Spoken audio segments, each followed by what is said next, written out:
They're lined up. And they're off in the Goffs Million. 14 runners over 7 furlongs, and prominent Imperial Trooper right in the centre, with Apples and Bananas in between them as Antelope Canyon on the left, as Garden of Eden being followed at the end of a furlong by Valencia Senna's Girl. These are tracked by Captain Harry and Dante's Lad. After them, Evangelic with Diamond Exchange and Noli Temeri over on the far side of Mano Chicago, American Bar and Celtic Motive all towards the back. Continuing on in the still enough early stages and just shading it is Apples and Bananas as they gravitate over towards the stands rail. Just leads Antelope Canyon on the left, Imperial Trooper followed by Valencia Senna's Girl. Captain Harry coming under pressure is Garden of Eden, followed by Evangelic and Diamond Exchange and Dante's Lad, Mana Chicago, Nolo Temeri, American Bar and Celtic Motive. Little changes in the order. Apples and Bananas joined by Antelope Canyon and the purple and white as they come past the two, followed by Imperial Trooper in the clear, and coming into it is Valencia, followed by Dante's Lad. Apples and Bananas still has it fractionally from Antelope Canyon as these two kick away, racing inside the final furlong, and it's the O'Brien runners battling it out. Antelope Canyon and Apples and Bananas on the stand side. There's nothing between them. They're going close home. Apples and Bananas wins the Goffs Million from Antelope Canyon. Celtic Motive, Valencia, Mana Chicago, Diamond Exchange, American Bar.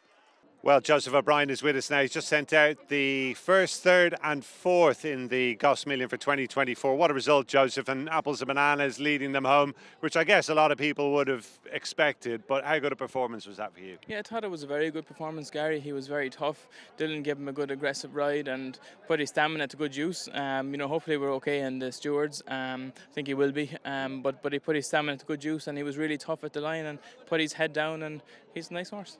I mean, with him being qualified for the race, was this always going to be on his programme this year, if all went well? Yeah, it was, yeah. It was an obvious target for to be quite honest, all of them that qualified. It was great that the third filly, Celtic Motive, ran a fantastic race. Valencia to finish fourth ran fantastic as well off a layoff. So very proud of how the three of them ran. Great to collect some good prize money with them. And, they're some nice animals for the future. Yeah, Celtic Motif, I thought was quite the eye catcher. She looks to have plenty of upside, doesn't she? She does. She ran great in the Ace the last day, and she was a little bit unlucky not to win. And then she came here, just met a bit of traffic. It's a big field, and that can happen. But she hit the line strong. So Mikey was really happy with her. He said she feels like a stakes filly for the future. So that's exciting. Winner's had a fantastic year. Has he enough done now, or could we see him again? I think you'll see him again, to be honest. We'd have a look at, something like the Futurity in the UK, or maybe one of those Group 1s in St. Cloud. So something like that. He's a tough horse and he thrives on his racing. So I'd be happy to run him again. Terrific. And Joseph, just while we have you, maybe have a word about tomorrow in the big one, the Friends of the Curragh Irish Cesarewitch. You won it last year with Magellan's Race. What a memorable success that was under Hugh. He's back again, but maybe some more obvious candidates this time around. Nürburgring, would he be top of the list? Yeah, he would be, but there was more obvious candidates last year as well.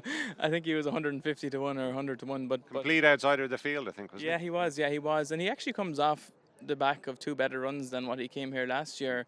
He had 2 good runs over hurdles, but yeah, he'll be a big price again. But he's a solid horse, and hopefully he gets some prize money. And then Nürburgring obviously ran great at Leopardstown, the Galway Hurl winner.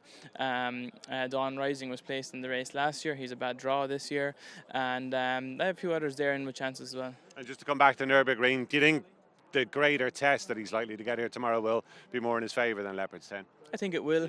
Yeah. It was a very tactical race in Leopardstown, and we were drawn wide, and he ended up back. He came home strong, but I do think that the test of this race will suit him better. But 2 mile handicaps here, you really need luck and running, and you need the race to set up nicely for you. So it'd be great if he runs well. Yeah, we look forward to seeing how that goes. In the meantime, well done again today, Joseph. Thanks for joining us. Thanks, Gary. Appreciate it. Cheers. Watch live racing now on racingtv.com.